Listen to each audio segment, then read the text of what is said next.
Tiba-tiba ada angin berhembus. Di kamar, gue cuman bisa baca ayat kursi dan nenangin diri. Bang Revan selalu nutup jendela tepat jam 5 sore. Tolong saya dalam melewati ini, Mbah. Peringatan, animasi ini dibuat dengan tujuan sharing pengalaman pribadi sang pengirim cerita.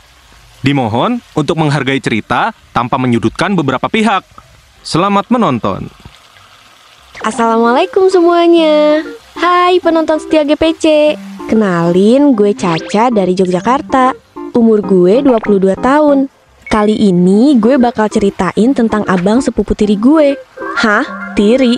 Iya, jadi om gue nikah sama ibunya sepupu tiri gue. Tapi cuma nikah siri, jadi ya gitu deh, hehe. Panggil aja sepupu tiri gue Bang Revan. Dia besar dan menetap di Jakarta. Rumahnya di perumahan gitu, rumahnya gede, tingkat 2 dengan nuansa putih hitam. Tapi gue gak pernah excited kalau harus ke rumah dia. Waktu gue umur 15 tahun, gue pernah nginep di rumah Bang Revan. Gue disuruh tidur di lantai 2 yang emang gelap dan minim penerangan. Ada 3 kamar di sana. Kamar ortu Bang Revan, kamar Bang Revan, dan kamar tamu yang jadi tempat gue nginep. Kalau keluar kamar, di kanan ada tangga dan jendela besar yang ada pohon gede. Pernah suatu malam nih, gue kebangun jam 1. Udah coba tidur lagi, tapi nggak bisa. Akhirnya gue mutusin buat sholat tahajud. Gue sholat di musola rumah. Langsunglah gue ambil wudhu dan pakai mukena. Dari awal, perasaan gue udah nggak enak. Kayak ada banyak mata yang ngeliatin gue. Tapi gue berusaha tenang dan sholat dengan khusyuk.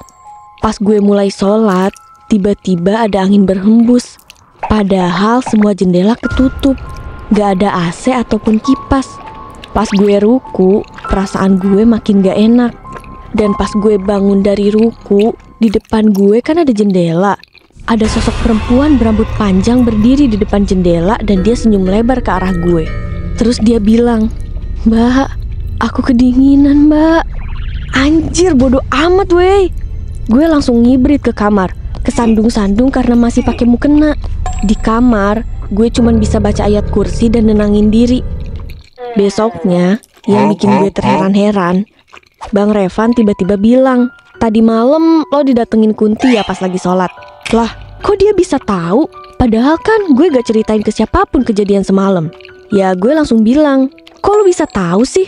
Tahu dari mana?" Lah, dia malah senyum sambil nunjuk ke sampingnya sambil bilang, "Ini bocah-bocahnya pada ngasih tahu ke gue," kata dia sambil ketawa-tawa.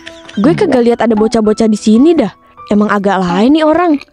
Sampai ada di momen Bang Revan gantian nginep ke rumah gue di Yogyakarta.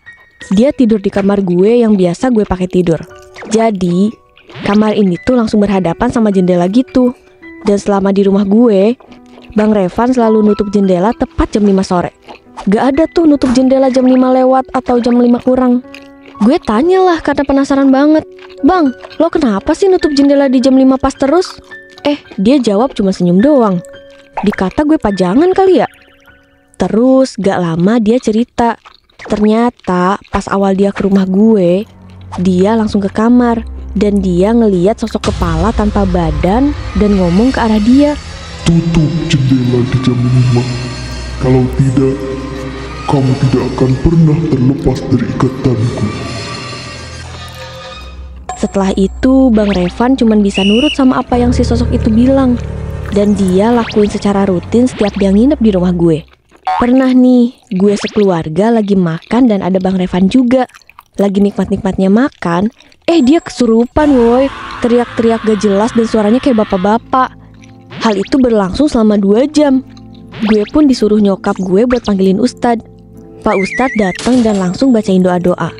Tetap aja Bang Revan masih dengan suara bapak-bapaknya. Sampai akhirnya Pak Ustadz nyaranin kita ke Boyolali. Berangkatlah kita. Gue di situ ditugasin jagain dia selama di perjalanan. Untungnya dia udah agak tenang, tapi ada waktunya dia bakal ngereog lagi. Bokap gue di situ langsung hubungi orang yang dimaksud sama Pak Ustadz. Pas sampai, gue ngeliat ada kakek-kakek yang umurnya kisaran 70 tahun. FYI, beliau ini bukan dukun ya. Beliau nyuruh kita buat rame-rame gotong Bang Revan ke dalam kendi besar yang isinya air kembang 7 rupa dan udah didoain pastinya. Langsung aja tuh kita lempar dia ke air. Hehe, canda lempar. Proses ini berlangsung selama 3 jam.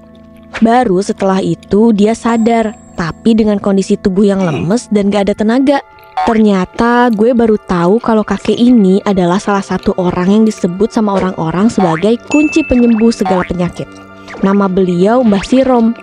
Gak pakai P ya, jadinya Marjan ntar. Hehe. Oke. Mbah Sirom bilang, ayah kandung dari sepupu tiri kamu ini ngirim hal gaib. Ayahnya pengen nguasain tubuh anak ini. Alasannya karena ayahnya gak terima waktu itu ibunya ceraiin.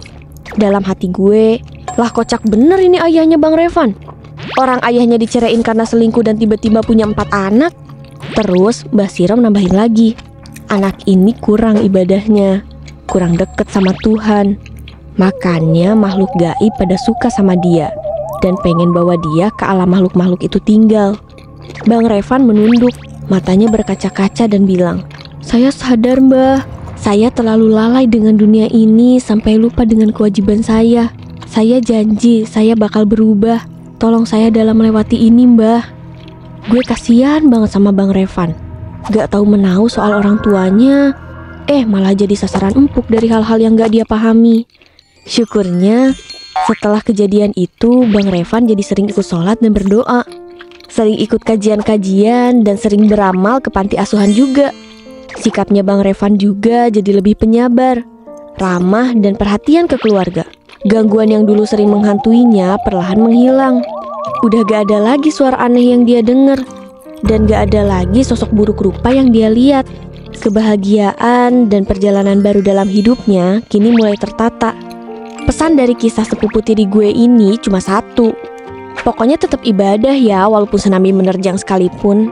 Karena ibadah adalah salah satu bentuk perlindungan yang Tuhan kasih untuk kita dan sebagai benteng dari hal-hal gaib.